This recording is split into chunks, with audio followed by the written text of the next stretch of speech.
kalau ada yang bilang kan kalau Hmm. ngomongin politik tuh sampai dagu aja, tuh nggak usah Oke. sampai ke Oh, bawah, sampai jangan turun ke hati ya.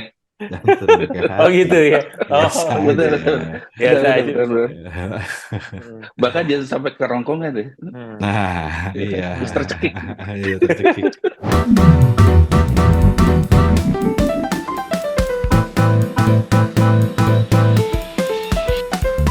Oke, selamat hari Sabtu kepada kaum pencapir kelas Sabtu. Apa kabar? Gimana nih? Sehat-sehat nih semua? Yeay. Alhamdulillah sehat. Alhamdulillah. Alhamdulillah. Yang ingin kita bukan komentari ya, tapi kita lihat hari ini tanpa kita janjian, tapi baju kita ini nuansanya sama. Kalau Raki kan hitam putih ya, tapi ini kalau Iwan hitam putihnya garis-garis, kalau gua abu-abu digabung gitu ya, hitam dan putih gitu. Oh sih. Wah, ini ada tanda apa nih hitam putih hitam Aduh. putih? Apa nih? Apa nih? Eh, Apa nih artinya nih ya? Apa nih Jadi artinya apa hitam hubungannya dengan putih? 2024 ya? Ah. Oke, oke. ini mungkin bisa mewakili atau menunjukkan bahwa ada keberagaman dalam kita melihat Wih, sesuatu atau pilihan. Iya, iya, keberagaman pilihan, iya. betul, betul. Tapi kita tetap nuansa dan esensinya tuh sama gitu. Walaupun Hmm. bajunya beda, ada yang garis-garis, ada yang dua warna gitu, tutun, ada yang digabung ya, dicampur langsung, tapi tetap hitam putih sebagai bangsa Indonesia lah ya ini Wah, kan. luar biasa, luar biasa. Luar biasa. Soalnya ini kita ketika ini diambil ya, apa namanya, video ini direkam, ini kita baru aja ada ya banyak manuver-manuver politik di Indonesia Duh, lah ya yang lagi Betul, seru betul. nih gini ya, yang lagi seru. eh Ya ketika ini diambil baru ada deklarasi dari Pak Anies Baswedan dan Caimin ya, yang Hmm. lumayan apa namanya, yang lumayan apa ya, bukan seru ya namanya ya, lumayan rame ya, seru. jadi bikin rame gitu ya, Ya. Seru tapi lumayan seru. seru ya, lumayan seru gitu ya, ada banyak dinamika politik, iya, banyak jadi dinamikanya yang rame, ada banyak pihak, ada yang bilang ini, ada yang mungkin unhappy, definitely ya, ada yang bingung mungkin, wah gue kayak gimana gitu ya, ada yang ya macam-macam lah ya gitu. Menarik banget, menarik, menarik. Jadi ada deklarasinya, ada yang komen baik dari yang koalisinya, yang tadinya koalisi maupun yang di seberangnya Biasa. ya, karena kan Hmm. Caimin pada saat ini sebelumnya itu adalah dari koalisinya Pak Seberang. Prabowo ya.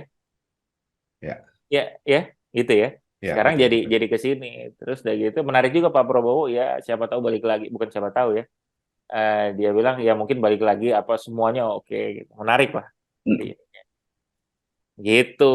Ini lagi menarik nih. Nah, mungkin sebelum kita bukan sebelumnya, kita bisa mulai dengan sebenarnya dinamika politik ini apa sih, ya lu how do you see it aja dulu deh. Mungkin gimana Iwan, mungkin gimana dinamika politik ini kan suka berubah-ubah nih ya.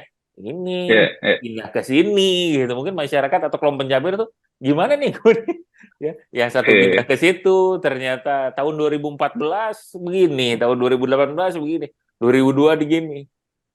2000 apa tuh namanya? 98 gimana? Ternyata 2023 ada yang gimana? Itu juga kan banyak mengagetkan kan? Ya nggak sih? betul, Gitu. betul, betul. Ada yang tadinya kejar-kejaran, apa namanya? Bukan kejar, ya kejar-kejaran ya. Ada yang kejar-kejaran, sekarang berdampingan, misalnya saling dukung-dukungan. Nah, gimana gimana kan? Mungkin ada Ya, ya, dinamika-dinamika ini gimana nih? ya. Mungkin dalam konteks politik praktis gitu. Ini jadi kayak pembuktian bahwa ada jargon yang dari zaman dulu suka dibilang bahwa tidak ada kawan ataupun lawan abadi, yang ada hanya kepentingan abadi gitu. Hmm, hmm, Jadi segalanya bisa berubah sesuai dengan apa sih yang diinginkan oleh para pelaku politik tersebut. hmm, Dan kebanyakan kita sebagai orang yang menonton, hmm, itu view-nya tercermin hanya seperti baju-baju kita. Ada hmm, yang ngelihat hitam aja, ada yang mungkin bisa hmm, ngelihat hitam dan putih, atau ada yang bisa ngelihat blended gitu. Kayak gue. hmm. Gitu. pakai ini lebih lebih plural. Kalau aku digabung kan, kalau abu-abu itu Digabung gabung kan ya. jadi abu-abu, digabung, tidak ada benar tidak ada salah, semuanya rata gitu. Grey, semuanya grey area. Semuanya kreatif. Cuman ya itu menurut gue sih itu bagian dari pendewasaan kita sebagai bangsa dalam berdemokrasi kali ya. Yang selama ini kita cenderung punya satu sisi dan uh, terjadinya polarisasi gitu ya, hitam Betul. atau putih. Hmm. Kita mungkin sekarang nggak bisa dipaksa untuk seperti itu. Karena Hmm. kenyataannya orang-orang yang melakukan politik tersebut, ya mereka pun tidak ngikuti pakem seperti itu. Jadi maksud gue adalah kita pun sebagai orang-orang yang nanti menjadi pemilihnya mereka, Hmm. nggak usahlah terlalu gontok-gontokan, nggak usahlah terlalu Ya. keras satu terhadap satu sama lain gitu ya. Hmm. Ini yang mungkin harus dihindari, jangan sampai kayak kejadian di 2014, 2019, di mana Hmm. polarisasi politik itu antara misalkan ya cabong kampret gitu ya, Iya, iya. pendukung A, pendukung B gitu ya. Hmm. Pada dasar ujungnya adalah ya kalau sama ada kebutuhan, akhirnya bersatu juga gitu ya. Nggak ada benar, nggak ada salah, tapi benar ujungnya adalah lesser evil aja sih. Apa sih Hmm. yang paling tidak buruk yang bisa kita Hmm. dapatkan? Hmm. Menurut gue ya gitu aja sih sebenarnya. Oke, ini menarik juga ya. Jadi apa namanya? Justru mengajarkan kita ya, ini proses-proses politik Indonesia itu mengajarkan kita biar oh ternyata kita nggak usah terlalu gimana banget ya. Ternyata yang di Hmm. atasnya aja juga kayaknya, yang ini tadi gontok-gontokan join gitu ternyata baik-baik saja gitu ya. Oke, oke. Gimana Ki? Kalau Raki mungkin ada view juga. Jadi menarik ya, apalagi beberapa waktu terakhir ini gitu. Nanti gua nggak tahu ini kita mau tayang kapan gitu ya, mungkin Hmm. butuh Hmm. waktu. Tapi kita ini hari ini Hmm. kita baru melihat deklarasi Hmm. Capres-Cawapres Hmm. Anies Muhaimin gitu ya, Hmm. di mana ada partai politik lain yang juga merasa tersingkir gitu akibat koalisi baru ini gitu ya. Jadi cukup menarik banget ya gitu apa Hmm. namanya Betul. perubahan-perubahan dukungan ini. Cuman sih intinya kalau kalau gua ngelihat ya kalau gue flashback ya kita tuh di Indonesia cukup banyak ngalamin peristiwa politik gitu dari Hmm. dulu sampai Hmm. sekarang. Hmm. eh, Macam-macam rupanya gitu. Kita Hmm. pernah sampai sangat eh, runcing sekali gitu ya Hmm. perdebatannya, dan di Indonesia mungkin beberapa kali kita sampai ke titik di mana terlalu runcing Hmm. menyebabkan apa namanya banyak perpecahan gitu ya, Betul. menyebabkan sampai ke perpecahan gitu, dan itu kita rasain yang paling dekat ya during our lifetime ya Hmm. kemarin lah gitu ya di Hmm. 2014, 2019 makin kenceng, Betul. 2017 aja udah berasa kenceng gitu. Hmm. Kemudian kalau kita mundur lagi ke Hmm. belakang, mungkin waktu zamannya kita juga pernah ngelihat politik yang cukup keras waktu Hmm. zamannya Gus Dur turun Oh gitu iya ya, benar, kayak benar. dibahas Hmm. Hmm. Hmm. gitu. Terus 98 kita ngelihat Hmm. kayak gitu, 97, 98 gitu. Jadi Hmm. di perjalanan kita yang 78 tahun ini gitu Hmm. ya, sekarang menuju 79 tahun, banyak titik-titik kita politik yang cukup keras lah. Dan memang itu selalu menjadi pilihan Hmm. gitu. Biasanya kondisi politik yang cukup runcing itu Hmm. dia menghasilkan sesuatu yang apa namanya cukup berbeda dari waktu sebelumnya gitu. Hmm. Jadi gue melihat begitu sampai lo terlalu runcing, Hmm. satu titik di mana Hmm. lo masuk ke era yang berbeda gitu. Hmm. Biasanya begitu. Hmm. Gitu kalau pemahaman gue ya gitu. Hmm. Jadi eh, ada bagusnya dalam tanda kutip gitu ya. Artinya titik di mana perubahan politik yang dramatis ini Hmm. menghasilkan sesuatu yang baru gitu, yang mungkin positif Hmm. gitu. Tapi di sisi lain mungkin juga meninggalkan luka gitu ya, yang Hmm. cukup dalam gitu buat Hmm. kita. Dan ini selalu menjadi pilihan sebenarnya Hmm. kalau gue lihat gitu. Hmm. Kalau sekarang mungkin pilihannya adalah nggak deh, kita nggak mau mengalami politik runcing seperti sebelumnya. Betul. Kalau gue lihat ya, ini kan Hmm. biasanya kesepakatan per masing-masing generasi aja. Hmm. Gitu. Ini kita perlu runcing atau kita smooth Hmm. tapi baik gitu. Tapi Hmm. mungkin baik. Tapi ya biasanya dari yang Hmm. sudah-sudah, kalau misalkan dia runcing, dia tadi yang gue bilang, dia menghasilkan sesuatu yang cukup berbeda. Nah, kalau sekarang kondisinya kayaknya enggak gitu. Semua orang mungkin juga karena kita habis melalui pandemi kemarin gitu ya, kita banyak melalui hal yang tidak enak lah gitu ya Iya, buat iya. semua orang. Maka dari itu kayaknya sekarang fokusnya, dan kita sebelumnya habis mengalami apa pertarungan politik yang cukup keras gitu, kayaknya sekarang orang memilih untuk tidak gitu. Kita mau yang smooth saja, kita mau Iya. yang tenang-tenang aja, tapi kita sadar betul kalau kita butuh pemimpin yang cukup. Nah, kalau gue kasih kriteria, ntar kesannya gue menuju ke salah satu orang gitu. Nggak apa-apa, Ki. Di sini kita sangat terbuka dan bisa sangat menerima berbagai macam. Iya, kita Oh, kan beda. berbeda pandangan nih. Oke, iyalah. Oke, nggak apa-apa. Silakan. Iya, iya. Ya, kita melihat kondisi dunia yang sekarang, berarti ya si pemimpin ya kayaknya disadari oleh banyak orang juga gitu. Si pemimpin ya harus juga punya position gitu terhadap kondisi dunia sekarang gitu. Jadi ya mungkin ada hal-hal yang nggak relevan yang dulu kita lihat di pemimpin kita yang sekarang gitu. Misalnya Pak Jokowi, kita seneng karena ngelihat dia Iya. banyak belusukan gitu ya, mendekat dengan rakyat. Ya kita bagus, kita seneng sama pemimpin begitu karena kita disuguhi sama pemimpin yang sangat-sangat elit gitu kan sebelum-sebelumnya. Sebelumnya. Nah, tapi kondisi sekarang mungkin agak sedikit berbeda gitu. Itu yang menyebabkan kayaknya pergolakan cukup cukup keras gitu ya, masalah siapa yang menjadi capres, siapa yang menjadi cawapres. Nah, tapi di satu sisi yang kita harus sama-sama tahu juga adalah bahwa siapapun capres dan siapapun cawapresnya ini adalah semuanya kompromi dari elit. Gitu. Kompromi Jadi dari elit ya. iya, prinsipnya Oh. adalah kompromi dari elit gitu. Karena kita punya konstitusi yang memang saat ini ya, kita punya konstitusi yang harus melalui jalur partai, dan kita sama-sama tahu jalur partai itu dikuasai oleh beberapa elit gitu. Jadi sih sebenarnya begitu. Jadi siapapun pemimpinnya menurut gua ya ini hasil kompromi para elit lah gitu, dan sisanya rakyat yang memilih gitu. Jadi ibaratnya ada seleksi awal dulu yang dilakukan oleh para elit, terus nantinya tinggal rakyat memilih yang mana. Tapi hasil kompromi ini pasti dia sudah mengerucut kepada kebutuhan negara. Jadi calon yang tampil itu adalah calon-calon yang sudah dipertimbangkan dulu bahwa ini memang yang yang benar-benar dibutuhin oleh bangsa Indonesia saat ini. Kalau gua ngelihat begitu gitu. Nah, itu ya kalau bicara kondisi saat ini. Tapi ini mengingatkan gue juga, Bin, sama betapa kerasnya politik kita kemarin-kemarin gitu ya. Dan salah satunya yang tadi kita sempat bahas juga sebenarnya adalah yang paling keras dan berdarah gitu yang pernah kita alamin gitu ya di tahun 6566 ya kayaknya Iya, ya. betul. Gitu 6566, dan itu yang selalu, yang gue nggak tahu ya, itu jadi sejarah bangsa dan jadi pelajaran juga gitu. Pelajaran tuh bisa jadi orang nggak mau mengalami itu lagi, atau bisa jadi itu menjadi contoh untuk melakukan perubahan yang sebesar itu. Nah, itu bisa jadi. Tapi kita berhasil 98 tanpa berdarah-darah ya. Iya. 98 tuh menurut gue satu keberhasilan tanpa berdarah gitu ya. Walaupun hasilnya tidak Ada sesuai. berdarah sedikit. Sedikit berdarah, tapi ya lumayan keras lah ya, lumayan keras berdarah, lumayan banyak impactnya. Cuman hasilnya juga sebenarnya tidak optimal gitu kata orang-orang. Katanya begitu ya, masih ini.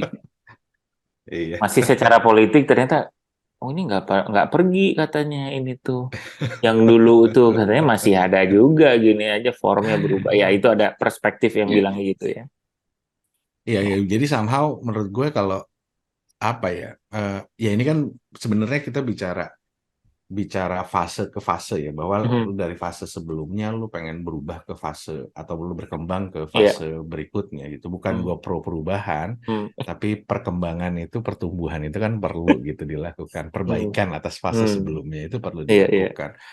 Gitu. Nah, itu yang jadi PR besar, gimana sih caranya? Tentu kita berpikir gimana sih caranya melakukan perubahan atau perbaikan yang cukup signifikan tanpa lo melakukan kekerasan yang seperti yang dialami sebelum-sebelumnya gitu. Betul. Karena memang benar Ki. Jadi gue ingin tadi kan Raki cerita juga ya beberapa pengalaman lah ya, pengalaman ketika kita masih ngalamin aja nih ya. Ya, masih kita ngalamin kan mungkin sampai sekitar 98-an lah yang paling recent yang mungkin kita mengalami sendiri gitu ya. Gitu. Nah, sebenarnya juga kan mungkin bangsa ini gue pengen melihat dari perspektif ini aja ya, mungkin perspektif sejarah dan perspektif kebinekaan atau diversity itu keanekaragaman ya dari Indonesia itu gitu ya eh, dari mulai 28 aja ya tahun 1928 itu kan kita sudah menyadari kita tuh banyak itu ininya ya, banyak perspektifnya dan untuk menyatukannya tuh sebenarnya nggak gampang gitu. Gue baru lihat ada sebuah kayaknya apa namanya penelitian gitu ya, perspektif atau video YouTube gitu ya. Jadi mengenai kenapa Indonesia itu bahasanya tuh nggak pakai bahasa Belanda, seperti kalau misalnya orang Spanyol dia semua South America itu pakai bahasa Spanyol, tapi kalau Belanda Spanish Inquisition. kalau misalnya Portugis mengasosiasi Brazil pakai Spanyol akhirnya gitu. Nah, pada zaman dulu, pada zaman Belanda ya, gitu ya, ternyata seolah Belanda itu disegregasi. Jadi inlander ya, inlander itu pakai bahasa Indonesia. Even bule-bule Belanda itu kalau ngomong ke kita itu pakai bahasa Indonesia, gitu. Jadi ketika mereka mungkin trading terus udah gitu juga mungkin dalam masa kolonialisasinya itu memang kalau ngobrol dengan orang Indonesia itu adalah pakai bahasa pada saat itu mungkin Melayu Indonesia lah ya. Jadi karena itu yang semuanya across Indonesia itu gitu. Jadi kebijakan politik Belanda untuk membuat mensegregasi dan mengklasifikasikan orang inlander itu pakai bahasa Indonesia justru membuat bahwa kita tuh jadi punya satu bahasa Indonesia, karena itu semua yang dijajah Belanda itu pada saat itu bahasa Indonesia. Bedanya kenapa? Karena bukan kenapa ya, maksudnya karena sebenarnya Indonesia banyak, ada bahasa Aceh, ada bahasa dari Sulawesi, misalnya dari bahasa Sumatera, bahasa dari Papua, di Jawa ada, Bali gitu kan, banyak bahasanya gitu. Cuman kalau itu pakai bahasa Indonesia. Jadi tahun 98 itu kita tuh melihat gitu, mungkin salah satu para Sumpah Pemuda ya, penggagasnya pada saat itu melihat apa bangsa Indonesia, tanah air satu, dan bahasa itu salah satu part yang menyamakan, karena kita tuh sangat berbeda, semuanya berbeda kita tuh gitu ya, sangat berbeda, kita tuh sangat berbeda. Jadi mungkin yang kita perlu selalu sadar ya dengan sebagai bangsa Indonesia itu bahwa kita tuh memang beda ya. Jadi lu nggak usah terlalu bersemangat, maksud gua tuh bukan lu nggak usah terlalu, jadi gini, kita tuh harus sadar bahwa memang kita tuh berbeda-beda banyak gitu ya. Nah, memang spirit bahwa kita satu bangsa itulah yang perlu dikedepankan gitu kalau menurut gua ya.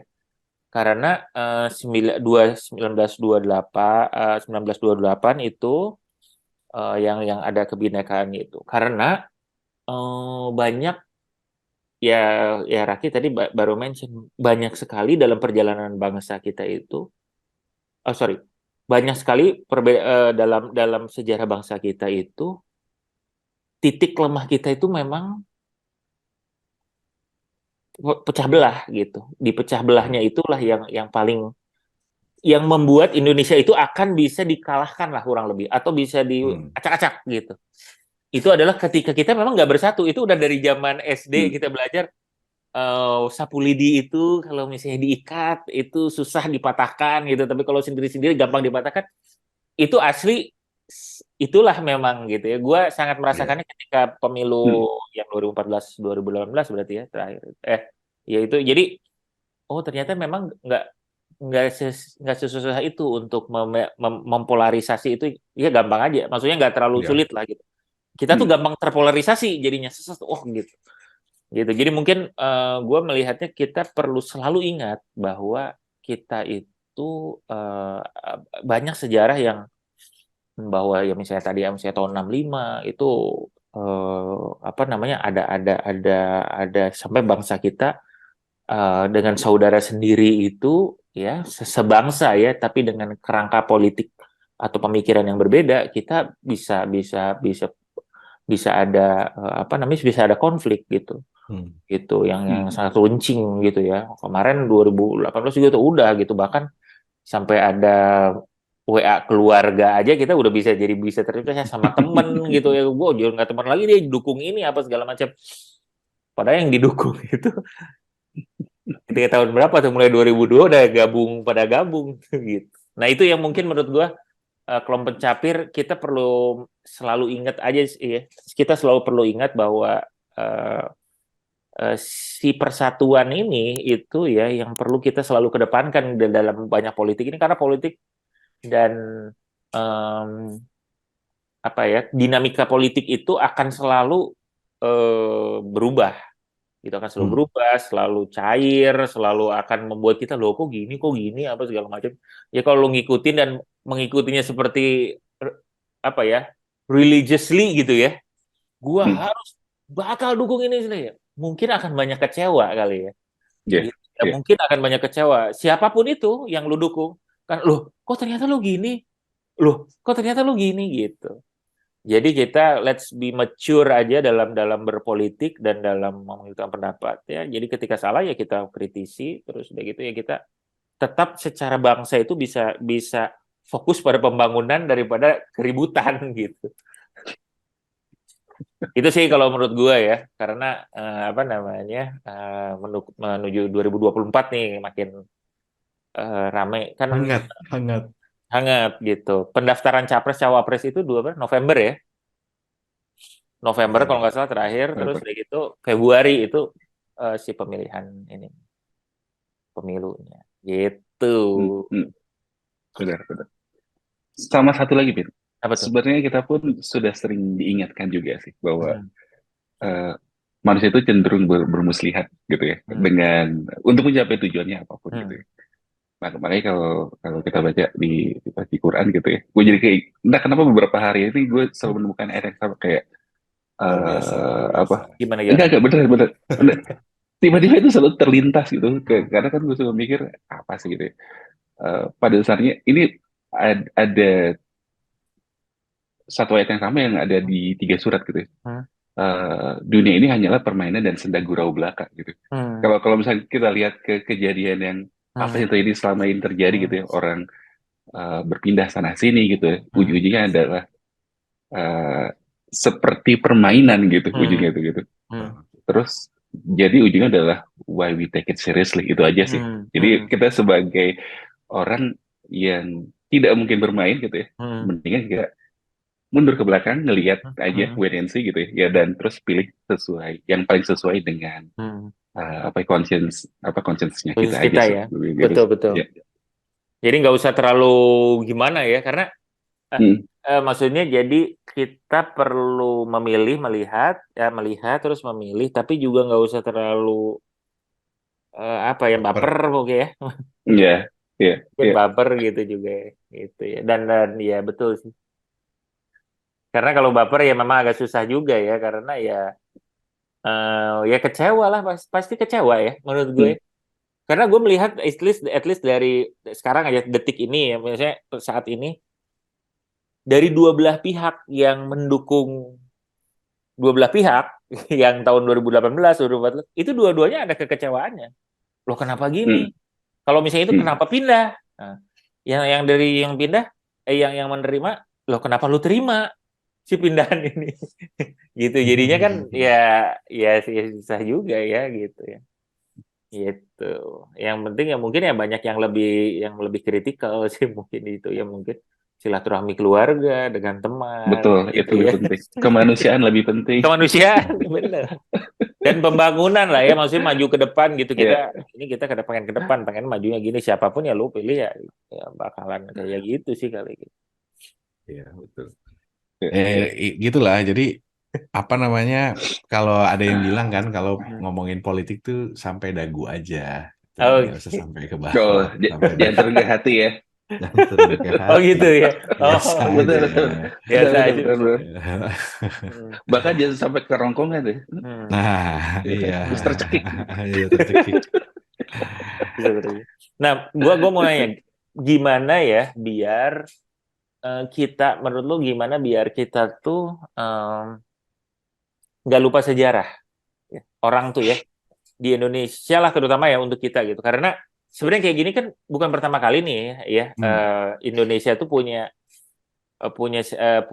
titik-titik dalam sejarah kita tuh yang punya perbedaan pendapat meruncing, konflik, dari mulai berdirinya negara ini sampai sekarang perbedaan pendapat apa segala macam gitu ya.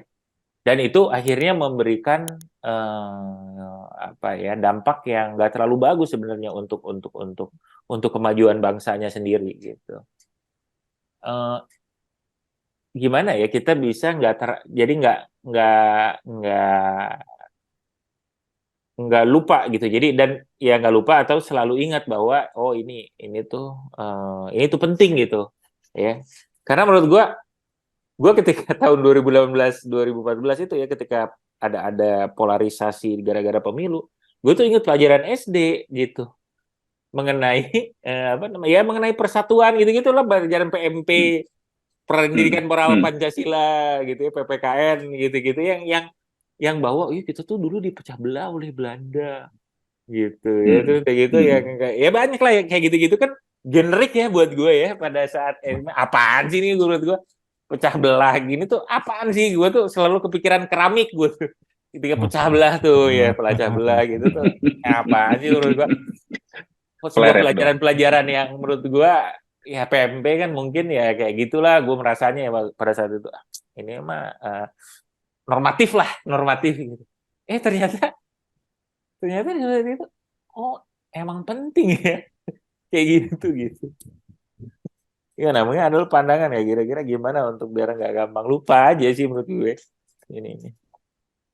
Ya, pecah belah tuh sebenarnya gini kalau gue lihat ya. Ini kan kita yang kita alami kemarin kan Hmm. kita cuma mengalami di sekitar kita doang ya. Dan Hmm. itu aja udah berasa gitu. Hmm. Apalagi sekarang kalau kita bicara konteksnya Indonesia. Hmm. Jadi tantangannya tuh tadi ya, gue juga nonton tuh si channel YouTube yang kenapa sih Indonesia nggak Oh pakai iya iya, bahasa Belanda bahasa gitu. Belanda. Selain bicara itu juga, tapi kita juga apa namanya, selain memang Belanda juga misah-misahin gitu ya, mana yang boleh Hmm. berbahasa Belanda, mana yang enggak. Tapi kalau kita lihat tadi apa 1928 Sumpah Pemuda, di mana kita sadar kalau Hmm. kita itu punya bahasa yang beragam banget gitu, dan Indonesia uniknya itu adalah karena kita benar-benar kita menjadi Indonesia karena kita dijajah Belanda. Hmm. Jadi Hmm, kita tuh hmm, tidak menjadi Indonesia kalau kita tidak dijajah Belanda gitu. Kalau kita Hmm. hmm, tidak dijajah Belanda, kita yang ada hanya Jawa, Sumatera, Kalimantan, yang Hmm. mungkin negaranya akan terpisah-pisah. Hmm. Nah, eh, apa? Gua melihat bahwa semuanya itu, masalah kita sekarang itu adalah banyak urusannya dengan yang namanya equality ya. Hmm. Ke apa namanya, ke apa equality itu bahasa Indonesia apa? Ke Kesetaraan. Kesamarataan, kesetaraan. Nah, kesetaraan. kalau bicara setara, kalau kita balikin lagi ya, setara itu dari 270-an juta, hampir 300 juta penduduk Indonesia, yang dibilang setara itu setara atas apa? Hmm. Apakah one man one vote itu setara? Gitu. Hmm. Itu kan harus kita pertanyakan sebenarnya. Gitu. Hmm. Apakah kalau bicara one man one vote setara gitu, berarti pertanyaan besarnya bahwa sekian puluh persen, 20-30% penduduk misalkan adanya di Jawa Barat, Hmm. kemudian sekian persen lagi ada di Jawa Jawa Tengah gitu ya, Jawa Hmm. Timur gitu, terus sisanya. Jadi Jawa itu udah ngegambarin sekian puluh persen rakyat Indonesia gitu. Hmm. Nah, itu yang menurut gua harus sama-sama kita pikirin juga gitu. Hmm. Kesetaraan itu apakah dari jumlah penduduk Hmm. atau dari dia ada di mana saja gitu. Karena tentu kepentingannya akan jadi beda Hmm. gini. Sama aja kayak pasti kepentingan Jawa akan lebih selalu terakomodir pada saat Hmm. setiap saat gitu ya. Hmm. Karena Hmm. kita bicaranya one man one vote dan Hmm. sekian % penduduk tuh adanya di Hmm. Pulau Jawa gitu. Hmm. Nah, itu yang menurut gue jadi pemikiran sih ya gitu ya. Hmm. Gue juga sering berpikir gitu ya. Gue bukan bicara pro federasi atau Hmm. segala macam, tapi somehow keterwakilan dan ke-equality itu juga harus bicara masalah wilayah gitu. Jadi Hmm. kompleksitas Indonesia itu kan nggak cuma masalah suku dan wilayah, suku dan jumlah penduduk aja gitu, tapi Hmm. wilayah gitu, budaya dan segala macam itu yang sebenarnya menurut gua masih jadi PR besar Hmm. buat kita gitu. Iya. Keterwakilan itu menjadi terasa tidak tergambarkan gitu dalam kebijakan-kebijakan kita yang ada. Hmm. Kebetulan misalkan presiden sekarang cukup pro sama Hmm. minority gitu. Hmm. Sehingga kerasa gitu, Hmm. minority kerasa ada dampak gitu. Tapi kan Hmm. apakah itu cukup atau Hmm. enggak cukup gitu. Gitu menurut gue sih itu PR besar yang semua Hmm. merasa equal, punya Equality ya peran penting. yang Betul, betul. sama gitu. Dan makanya balik lagi ke bahwa salah satu cara minimal gitu ya, bahwa equality of information itu bisa dicapai dengan ngebangun infrastruktur Hmm. teknologi gitu misalkan. Iya, Gue iya. selalu berpikir begitu. Tapi apakah itu cukup gitu ya dengan informasi yang equal aja menurut gue mungkin Hmm. malah bisa jadi pedang bermata dua juga Hmm. gitu. Equal information malah bisa menyulut gitu kan. Kalau Hmm. misalkan kita nggak ada equal in aspek-aspek lain gitu, equal Iya. in ekonomi gitu, equal in Hmm. politics gitu dan lain-lain. Jadi menurut gue equality sih yang jadi kunci utamanya gitu. Hmm. Nah, apakah bicara keterwakilan misalkan hanya dengan orang dari daerah tertentu di kabinet gitu itu Hmm. menunjukkan keterwakilan gitu, Hmm. atau misalkan dengan perwakilan di DPR kita gitu ya, ada di daerah mana gitu yang menjadi Hmm. wakil di DPR itu bisa menjadi keterwakilan. Itu yang menurut gue sih sebenarnya perlu kita benar-benar lihat lagi gitu. Hmm. Hmm. Kalau menurut pendapat gue sih gitu. Oke, Jadi oke. persatuan itu juga harus nunjukin equality gitu. Betul, betul, betul. Eh, Inequality memang sumber permasalahan sih ya di banyak diskusi dan literatur ya benar. Jadi kalau kalau Hmm. kalau kita nggak bisa menuju equality yang baik ya, sumber masalah sih itu akan di banyak ini dari sosial dari ekonomi gitu-gitu Iya. ya. Jadi Hmm. gue sangat berpikir, sangat setuju bahwa perpindahan ibu kota itu adalah salah satu langkah yang cukup Iya. konkret Hmm. untuk Hmm. nyelesain masalah Hmm. equality. Lepas dari kontroversi Iya. kita lah hutang apa segala Hmm. macam ya. Cuman Hmm. memang ini sesuatu yang perlu dilakukan gitu. Hmm. Lepas dari misalkan di sana ada korupsi atau segala macam Hmm. ya. Tapi apa Hmm. the idea of Iya. naro ibu kota di tengah Indonesia itu menurut gue salah satu hal yang positif untuk dilakukan gitu Betul. untuk menjembatani ini. Betul, Hmm. betul. Hmm. Hmm. Masuk ke sana ya. Ya, betul juga. Minimal ada shift gitu ya dari banyak hal kan. Pemerintah di sana, nanti mindset juga akan berubah nih. Akan bergeser lah minimal ya. Oh, ini Iya. ada nah, kalau apa-apa kita mungkin harus di Kalimantan ininya, sentralnya Karena pembangunannya. lebih mudah mindahin ibu kota daripada ngerubah konstitusi. Kan itu masalahnya. Ya Hmm. kan? Hmm. Lu daripada ngerubah one man one vote gitu kan nggak bisa Hmm. ngerubah itu gimana caranya gitu. Iya. Itu sih menurut gue. Asik.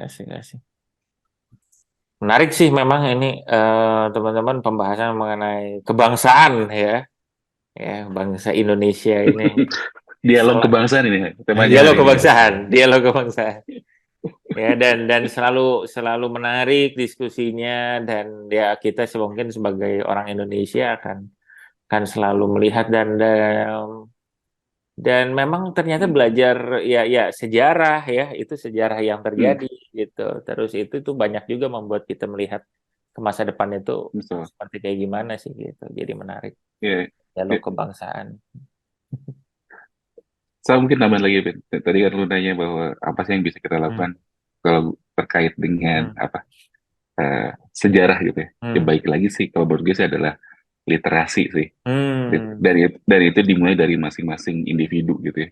Mulai dari yang formal atau informal gitu. Ya misalkan informal, kita sebagai orang tua, kita ngajarin ke saudara, ke anak-anak atau ke siapapun di sekolah pun, ya guru pun lebih bisa lebih informatif untuk menceritakan masa lalu Indonesia tuh seperti apa sih, kita menjadi Indonesia tuh seperti gimana sih, kayak gitu ya.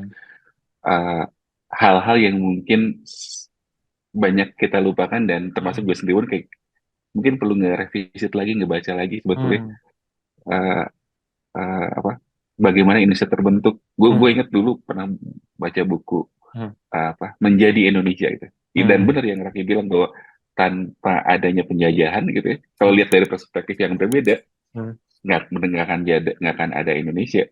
Semuanya bakalan terpisah-pisah. Jadi selalu ada apa ya, two coincide of everything. Kalau kita ngelihat, termasuk masa lalu kita yang kelam juga, yang mungkin yang bakalan ngerubah arah dan kayak pivot dari perkembangan kita sampai jadi sekarang ini sih. Gitu. Jadi ya, Menarik gitu. betul. Literasi, jadi kita juga aware ya. Apa namanya? Ya mungkin pengajaran sejarah juga yang menceritakan mengenai background gitu ya. Backgroundnya mungkin kan ceritakan niatnya seperti apa. Jadi kalau misalnya tadi yang nyambung kayak Raki aja cerita ya tadi ya. Misalnya contoh IKN ya. Tadi kan ini IKN, kita perlu pindah. Nah, ketika Nyoman Nuarta mendesain istana ya, istana IKN yang baru ya, yang Garuda itu, dia itu mempertimbangkan karena Indonesia itu kan bermacam-macam ya. Gua tuh harus ngambil struktur arsitekturnya tuh kayak apa ya desainnya gitu. Apakah gua ngambil Minangkabau mungkin akan nggak enak untuk yang lain gitu ya. Iya, benar. Kalau misalnya gue ngambil misalnya Bali mungkin nggak ada, makanya dia ambil Garuda yang oke, ini memang ya semuanya oke gitu ya. Ya nggak gampang juga sih ya mungkin gitu. Cuman shifting of mindset yang tadi kayak disebutkan ya, bahwa